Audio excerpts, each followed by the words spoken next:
The morning of my college graduation started like every other significant day in my life, with my family finding new ways to remind me I was the disappointment. I sat in my cramped studio apartment, carefully pressing the wrinkles out of my cap and gown while listening to Mom on the phone through paper-thin walls. "Yes, we'll be there for the ceremony," she was saying to someone, probably Aunt Linda. Though honestly, it's just a formality at this point. 4 years of barely scraping by, living in that awful little place, working at that coffee shop. I keep telling David we should have just put the money toward Marcus's law degree instead. Marcus, my golden child older brother who'd sailed through Harvard Law on Dad's connections and credit cards, never working a day in his life. The same Marcus who was currently living in Mom and Dad's pool house at 28, finding himself between trust fund disbursements. I pulled my phone from the charger and saw the usual family group chat. Everyone discussing graduation plans without actually including me in the conversation. Dad had written, "Reserved parking for 2 p.m. ceremony. Marcus, bring the good camera. We'll make this quick and get dinner after." No one had asked if I wanted to go to dinner. No one had asked if I had other plans. For 4 years, they treated my education like an expensive hobby they were funding out of obligation, not investment. Every semester, Dad would sigh dramatically while writing the tuition check, muttering about throwing good money after bad. What they didn't know, what they'd never bothered to ask about, was that I'd been working 60-hour weeks at 3 different jobs to cover my living expenses. The coffee shop job they knew about because they'd seen me there once and spent 20 minutes lecturing me about wasting my degree. They didn't know about the late-night tutoring sessions where I helped struggling students with organic chemistry, or the research assistant position I'd held for 3 years under Dr. Patricia Hendricks in the molecular biology lab. They especially didn't know about the conversations I'd been having with Harvard Medical School's admissions committee for the past 6 months. I arrived at the university's main auditorium 90 minutes early, partly to help with setup as requested by Dean Morrison, but mostly to avoid the inevitable pre-ceremony lecture from Dad about realistic expectations and backup plans. The morning was crisp and clear, one of those perfect May days that made the campus look like something from a postcard. "Sarah." Dr. Hendricks spotted me immediately, her face lighting up with genuine pride. "There's our star researcher. Are you ready for today?" Dr. Hendricks was the kind of professor who actually cared about her students as human beings, not just grade point averages. She'd been my faculty advisor since sophomore year and had become something of a mentor. More importantly, she'd been the one to recommend me for the research scholarship that had been quietly covering my lab fees and textbook costs. "Ready as I'll ever be," I said, adjusting my cap nervously. "My family's coming, so that should be interesting." Her expression softened. In 3 years of working together, she'd gotten enough glimpses into my family dynamics to understand what interesting meant. "Well, I think they're going to be very surprised today." Before I could ask what she meant, Dean Morrison approached with his characteristic warm smile. "Sarah. Perfect timing. I wanted to run through the special announcements with you one more time." "Special announcements?" My stomach dropped. I thought I was just receiving my diploma with everyone else. Dean Morrison and Dr. Hendricks exchanged a look I couldn't quite read. "Well, yes, but there are a few other items we need to address. Don't worry, it's all good news. We'll brief you fully in about an hour." Families began filtering into the auditorium around 1:30, and I spotted my parents immediately. Dad wore his "I'm doing this under protest" expression, the same one he'd worn to every school play, science fair, and academic award ceremony throughout my childhood. Mom had dressed appropriately for the occasion but kept checking her watch as if she had somewhere more important to be. Marcus arrived fashionably late, of course, wearing sunglasses indoors and carrying the good camera Dad had mentioned, though he spent more time taking selfies than actual family photos. My younger sister Emma sat between Mom and Dad, scrolling through her phone with the practiced boredom of a high school junior who'd been dragged to another family obligation. They'd saved me a seat technically, but it was at the end of the row where I'd have to climb over people to reach it. The universal family seating arrangement that said, "You're included but barely." "There she is," Dad said as I approached, his voice carrying that particular tone of resigned tolerance. "The graduate. How does it feel knowing this is finally over?" "Expensive," Mom added helpfully. $23,000 a year for 4 years. Plus living expenses, books, that computer you insisted you needed. Don't forget the coffee shop uniform," Marcus chimed in, lowering his sunglasses to look at me. Though I guess you'll be keeping that job for a while longer, right? Mark, it's pretty tough for... What was your major again? Molecular biology, I said quietly. Right. Molecular biology. He said it like I'd told him my major was underwater basket weaving. Very practical. Lots of opportunities there, I'm sure. Emma didn't look up from her phone. Can we just get this over with? I'm supposed to meet Jessica at the mall at 4. I took my seat and tried to focus on the positive. In 2 hours this would all be over. I'd have my diploma, I'd be officially done with undergraduate studies, and I could move forward with the next phase of my life. Whatever that looked like. The ceremony began promptly at 2 p.m. with the traditional processional. Students filed in by department and I walked with my fellow biology majors, most of whom had family members cheering enthusiastically from the audience. I could see my parents in their seats, Dad already looking like he was calculating how much longer this would take. Dean Morrison took the podium with his usual commanding presence. He was the kind of academic leader who commanded respect without demanding it, soft-spoken but authoritative, with silver hair and wire-rimmed glasses that made him look like Central Casting's idea of a distinguished university dean. Welcome, families and friends, to our 156th commencement ceremony, he began. Today we celebrate not just the completion of academic requirements, but the beginning of new chapters in the lives of 847 remarkable young people. The opening remarks followed the standard template: acknowledgments of faculty, recognition of families, reminders about cell phone courtesy. I half-listened while scanning the audience, noting which families had brought elaborate flower arrangements and professional photographers. The Hendersons in the third row had what appeared to be a small film crew documenting their daughter's graduation. My family sat in their assigned seats like they were enduring a mandatory corporate training session. Before we begin conferring degrees, Dean Morrison continued, I'd like to take a moment to recognize some exceptional achievements within this graduating class. Each year, a small number of students distinguish themselves not just through academic excellence, but through research contributions that advance our understanding of their chosen fields. I felt a flutter of nervousness. Several of my classmates had done impressive research projects. Jennifer Martinez had published a paper on sustainable agriculture. Robert Kim had developed a new statistical model for predicting climate patterns. I hoped my work with Dr. Hendricks on protein synthesis mechanisms would at least get an honorable mention. This year's recipient of the Outstanding Undergraduate Research Award has spent 3 years investigating novel approaches to protein folding that could revolutionize how we understand Alzheimer's disease progression.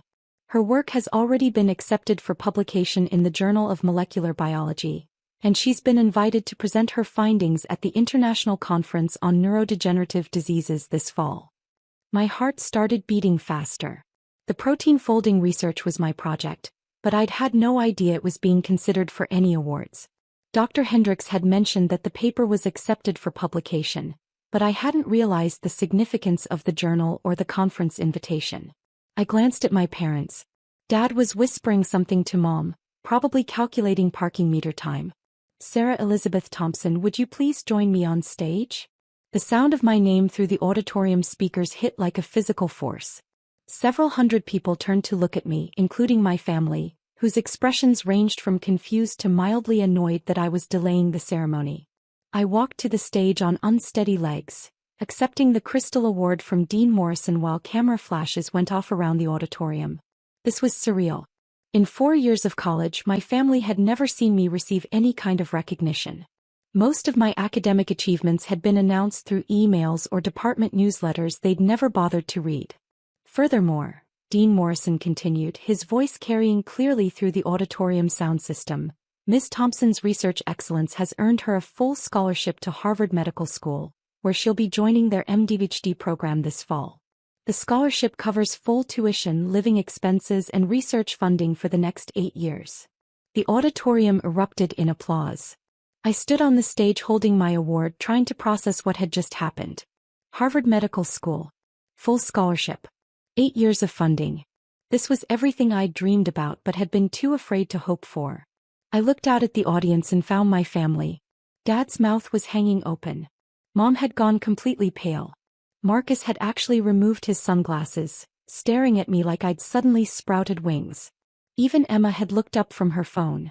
The scholarship committee was particularly impressed, Dean Morrison continued, by Miss Thompson's ability to maintain a 4.0 GPA while working multiple jobs to support herself. They noted that her dedication to both academic excellence and financial independence demonstrates the kind of character they seek in future physician researchers. Working multiple jobs. Financial independence. I watched my parents' faces as the implications hit them. They'd spent 4 years complaining about the cost of my education, never realizing that I'd been covering most of my actual expenses myself. The tuition they'd grudgingly paid was only part of the story. Miss Thompson will begin her studies at Harvard this fall, where she'll be working with Dr. Amanda Foster, one of the world's leading researchers in neurodegenerative diseases. We expect great things from this exceptional young woman. I somehow made it back to my seat through continued applause, still clutching the Crystal Award. My roommates, fellow biology majors who'd become friends over late-night study sessions, were beaming at me with genuine excitement. "Sarah, that's incredible," whispered Jessica, who'd been my lab partner for 2 years. "Harvard Medical School. We had no idea you were even applying." That was intentional. I'd kept my medical school applications private because I couldn't bear the thought of my family's reaction if I'd been rejected. Better to apply quietly and deal with disappointment alone than to give them another opportunity to lecture me about unrealistic expectations. The rest of the degree conferral proceeded normally, but I barely heard any of it. My mind was spinning with the reality of what had just happened. Harvard Medical School. Full funding. MD-PhD program. I was going to be a doctor and a researcher. I was going to spend the next 8 years at one of the most prestigious medical schools in the world, working with leading experts in neurodegenerative diseases. And my family had just learned all of this at the same time as several hundred strangers. When the ceremony concluded and families began gathering on the lawn for photos, I wasn't sure what to expect. I'd been so focused on just getting through graduation that I hadn't really thought about the aftermath. How do you navigate family dinner when your parents have just discovered that their disappointment daughter is actually heading to Harvard? Dad reached me first, his expression unreadable. "Harvard Medical School," he said slowly, like he was testing the words. "Full scholarship." "Yes," I said simply. "When were you planning to mention this?" Mom had appeared beside him, her voice tight with what I couldn't tell was anger or embarrassment or confusion. "I wanted to wait until I was certain," I said. "Medical school acceptance is incredibly competitive. I didn't want to get anyone's hopes up." "Get our hopes up?" Marcus had joined the conversation and he looked genuinely shaken. "Sarah, this is Harvard Medical School. This is huge. This is bigger than huge." For the first time in my adult life, my brother was looking at me with something approaching respect. It was disorienting. "The dean said you've been working multiple jobs," Mom said quietly. "Why didn't you tell us you needed more money? We could have helped with living expenses." This was delicate territory. How do you explain to your parents that you'd been supporting yourself because you were tired of every dollar coming with a lecture about gratitude and responsibility? How do you tell them that you'd chosen financial independence over family assistance because the assistance always came with strings attached? "I wanted to prove I could do it myself," I said, which was true if incomplete. "But honey," Mom continued, and her voice had taken on a tone I rarely heard directed at me, something almost approaching maternal pride, "you didn't have to prove anything. We're your parents. We want to support your dreams." I looked at her carefully. This was the same woman who'd spent 4 years asking when I was going to get serious about my future. The same woman who'd suggested I consider community college to save money on this experiment. The same woman who'd introduced me to neighbors as our daughter who's studying something with science. "I appreciate that," I said diplomatically. But it worked out for the best. The scholarship committee specifically mentioned financial independence as a factor in their decision. Dr. Hendricks appeared at my elbow, saving me from the increasingly awkward family dynamics. "Sarah, there are some people from Harvard who'd like to meet you. Do you have a few minutes?" "Of course," I said gratefully. "Harvard people?" Dad's voice had taken on a different quality, the tone he used when talking to Marcus's law school professors or anyone else he considered important. "What kind of Harvard people?" "Dr. Amanda Foster flew in from Boston specifically for today's ceremony," Dr. Hendricks explained. "She's the researcher Sarah will be working with. She wanted to meet Sarah and discuss some preliminary research ideas. Dr. Foster came here? Today.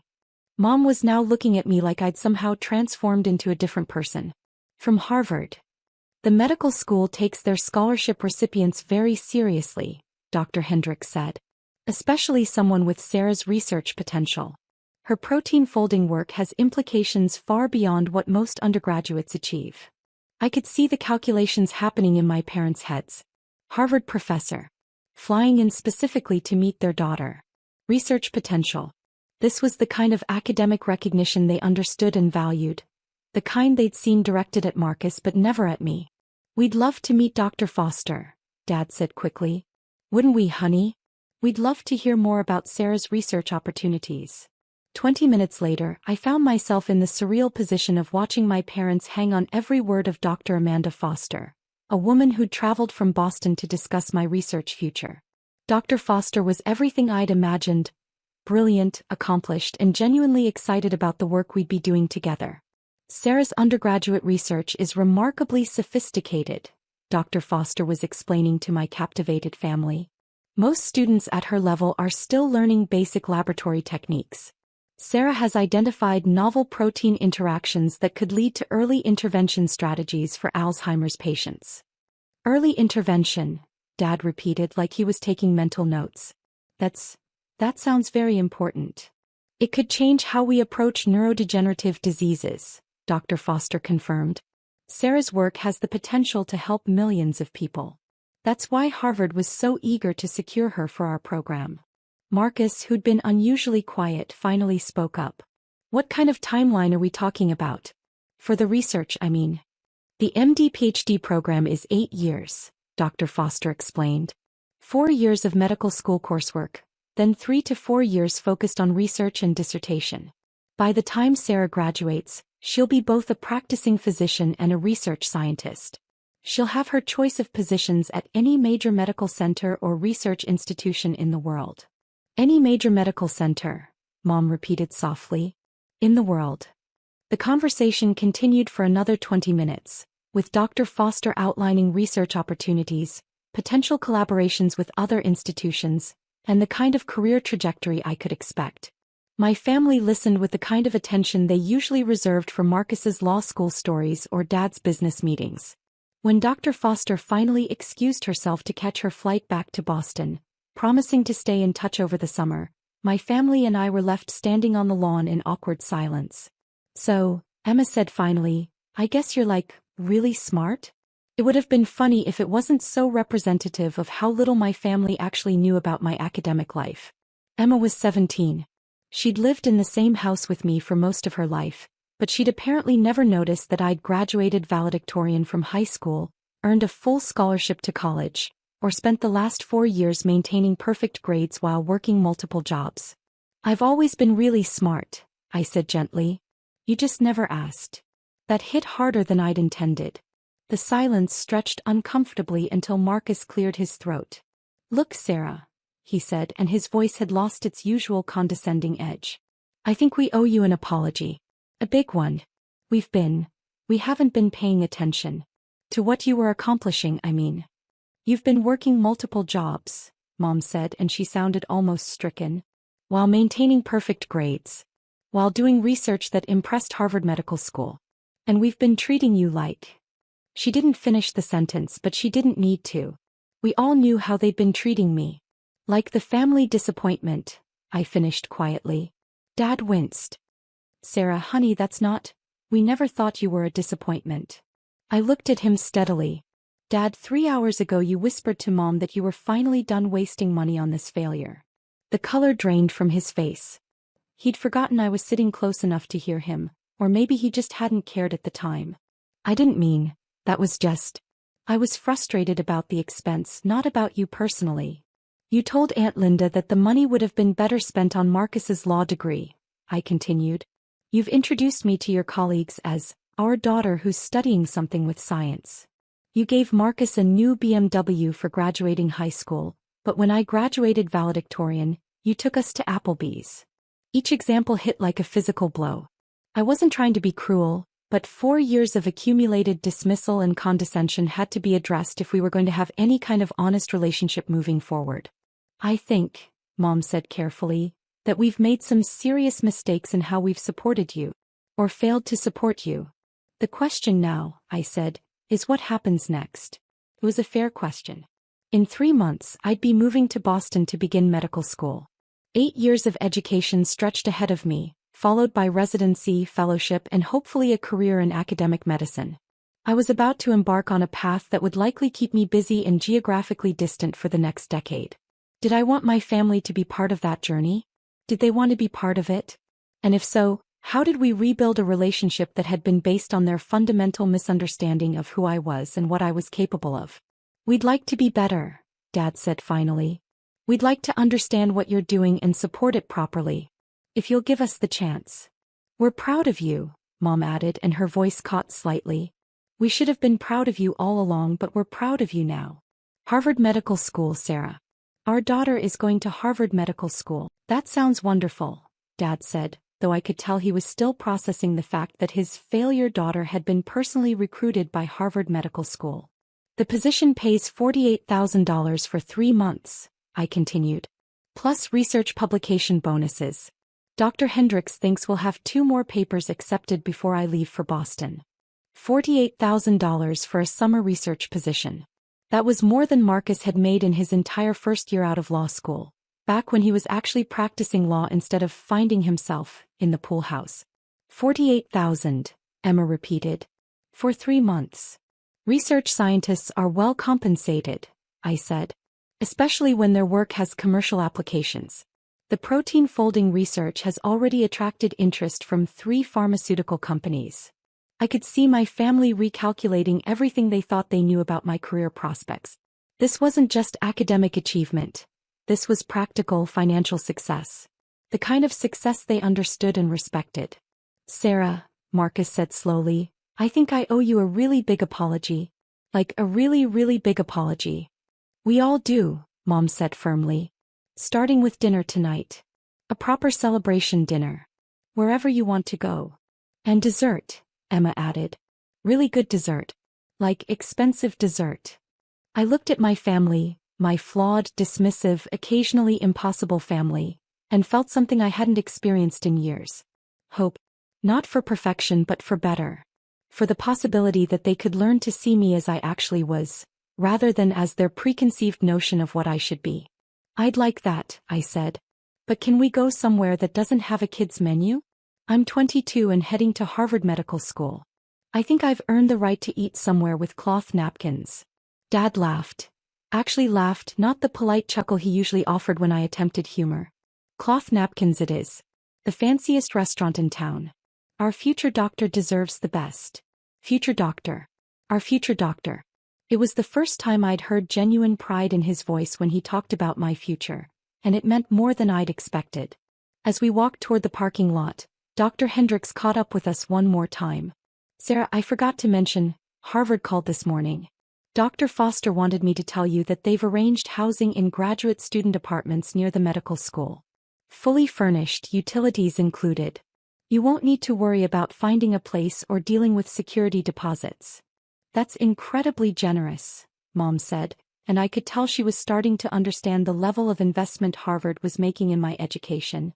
They also mentioned, Dr. Hendricks continued with a slight smile, that the scholarship includes an annual stipend for conference travel and research expenses. $25,000 per year, on top of tuition and living expenses.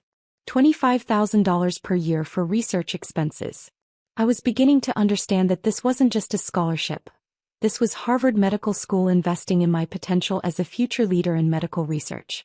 My family was beginning to understand it too. As we reached Dad's car, he turned to me with an expression I'd never seen before. Something between amazement and remorse. Sarah, I need you to know something. When I said I was done wasting money on this failure, I wasn't talking about you personally. I was talking about, well, I thought I was talking about a degree that wouldn't lead anywhere practical. I know, Dad. But that's not an excuse, he continued. I should have asked more questions. I should have taken more interest in what you were actually studying and achieving. I should have been a better father. You can be a better father starting now, I said. If you want to be. I do want to be, he said quietly. We all do. The drive home was different from any family car ride I could remember. Instead of Marcus dominating the conversation with stories about his latest internship or networking event, everyone wanted to hear about my research, my plans for medical school, and my long-term career goals. For the first time in years, I was the center of positive family attention. Not because I'd caused a problem or needed correction, but because they were genuinely interested in my life and proud of my achievements. It would take time to rebuild trust and establish new patterns of interaction. 4 years of dismissal and condescension wouldn't disappear overnight. But as we pulled into the driveway of my childhood home, I felt something I hadn't felt in years. The possibility that my family might actually become people I wanted to spend time with. That evening, over dinner at the nicest restaurant in town, complete with cloth napkins as promised, Dad raised his glass for a toast. To Dr. Sarah Thompson, he said, his voice carrying genuine pride and affection. Our daughter, the Harvard Medical School scholar, the published researcher, and the future leader in medical science. We're sorry we didn't see your potential sooner, but we see it now and we couldn't be prouder. To Sarah, the rest of the family echoed, raising their glasses. As I sat there, surrounded by family members who were finally seeing me clearly for the first time, I realized that sometimes the best graduation gift isn't something you receive. It's something you give yourself. The gift of proving once and for all exactly who you are and what you're capable of achieving. Harvard Medical School was just the beginning.